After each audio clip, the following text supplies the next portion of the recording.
जी, मेरा नाम अबीज़र है और मैं इस्लामिक सेंटर में नेटवर्क एडमिन GPS 15 के पोस्ट पर काम कर रहा हूँ। इसके साथ मैं इस्लामिया कॉलेज से PhD भी कर रहा हूँ कंप्यूटर साइंस में।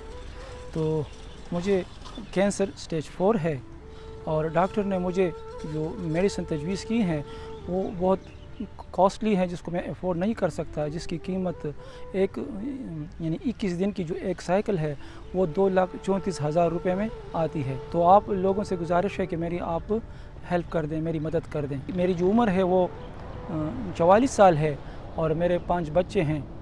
तो मैं इस जो सैलरी मैं लेता हूँ तकरीबन 68,000, तो मैं उसमें से ये अफोर्ड नहीं कर सकता। जो मेडिसिन जो लेके गए हैं वो सेहत कार्ड में इंक्लूडेड नहीं है। इसके अलावा मैंने पाकिस्तान बैतुल-माल को भी अप्लाई की है, जो तकरीबन 1 महीना हो गया है, जो उसकी तरफ से कोई रिप्लाई नहीं आ रही है।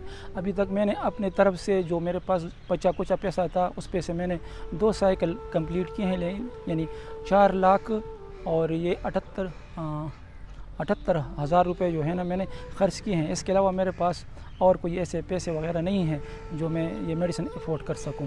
लिहाजा मेरी आपसे रिक्वेस्ट है एक ह्यूमैनिटेरियन बेस पर कि आप प्लीज़ मेरी हेल्प कर दें।